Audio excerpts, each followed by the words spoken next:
চাইলেই আপনি ইশতেহার মেনটেন না করলেও পারেন। আপনি চাইলেও আপনার যে বিদ্রোহের যে 31 দফা সেটা পালন না করলেও পারেন। সো এই মেসেজটার ফলে যেটা হয়, 31 দফা বা বিএনপির ইশতেহারে কৃষকদের জীবনমান উন্নয়নের জন্য যে কথাগুলো বলা আছে সেই বক্তব্যগুলো না পালন করলেও চলছে, সেটা আসলে আর গুরুত্ব সহকারে বিবেচিত হয় না। কিন্তু আমাদের জায়গায় আমরা যেটা বলি যে আমাদের যেমন আমাদের দলীয় ইশতেহার আছে, আমাদের নির্বাচনকালীন ইশতেহারও ছিল। সেখানে আপনারা দেখবেন যে প্রকৃতি, পরিবেশ এবং কৃষকদের যে মূল্য, মর্যাদা, তাদের ন্যায্য মূল্যের জন্য আমরা কি করতে পারি সেই বিষয়ে খুবই অ্যাচিভেবল গোল সেট করা হয়েছে। সেখানে আকাশচুম্বী কোনো পরিকল্পনার কথা বলা হয়নি।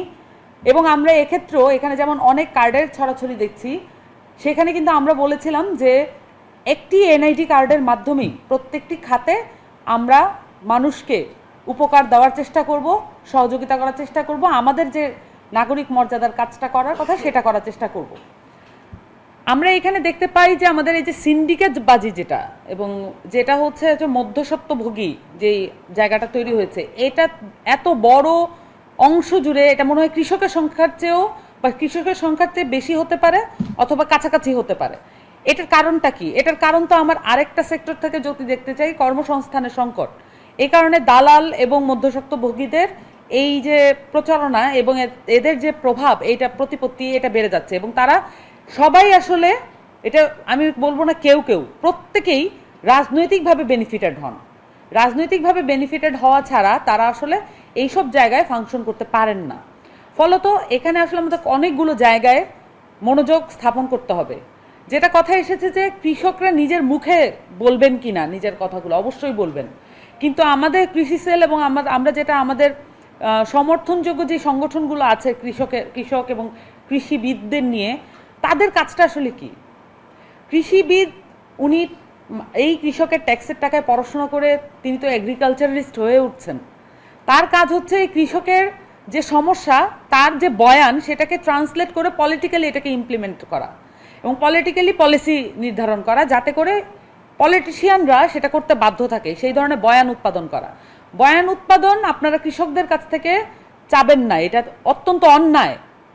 এবং তারা অলরেডি যেই ধরনের রাষ্ট্রের বিপক্ষে, যেই সরকারই আসুক সেই সরকারের বিপক্ষে তারা লড়াই করে নিজেদের সংগ্রাম জারি রাখছেন।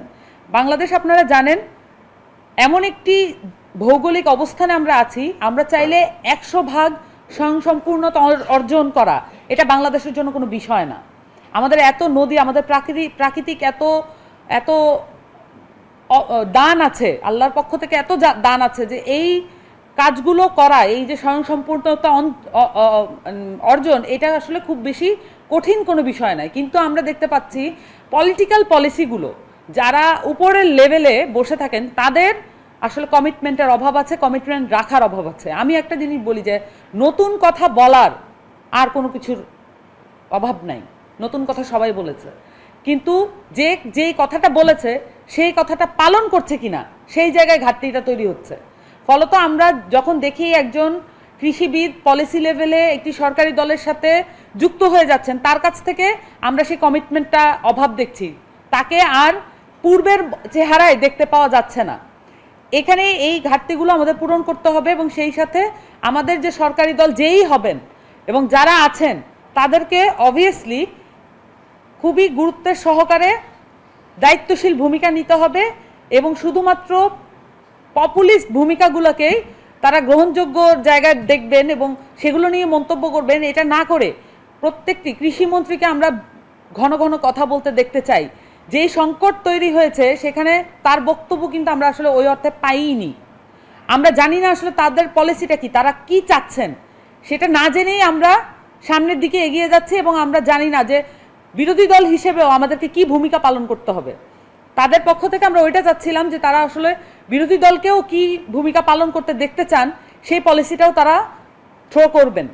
এখানে আরেকটা বিষয় বলবো, এখানে একজন তরুণ কৃষি উদ্যোক্তা আছেন, তার প্রতি সম্মান রেখেই বলছি, বাংলাদেশের যত তরুণ কৃষি উদ্যোক্তা দেখছেন, এই তরুণেরা বাংলাদেশকে বাঁচানোর জন্য শেষ যে উপায় সেটা আঁকড়ে ধরার চেষ্টা করছেন। তরুণ যুবাদের কৃষি যে উদ্যোগ, সেই উদ্যোগে স্পেশাল ভর্তুকি লাগবে। আমাদের দল যদি কখনো রাষ্ট্রের দায়িত্ব পায়, অবশ্যই আমরা এই কৃষি উদ্যোক্তা, যারা তরুণ কৃষি উদ্যোক্তা হবেন, তাদেরকে কৃষিতে আগ্রহী করার জন্য আমরা স্পেশাল অ্যাটেনশন দিব এবং আমরা এটার বিষয়ে সজাগ মনোযোগ দৃষ্টিটা রাখবো।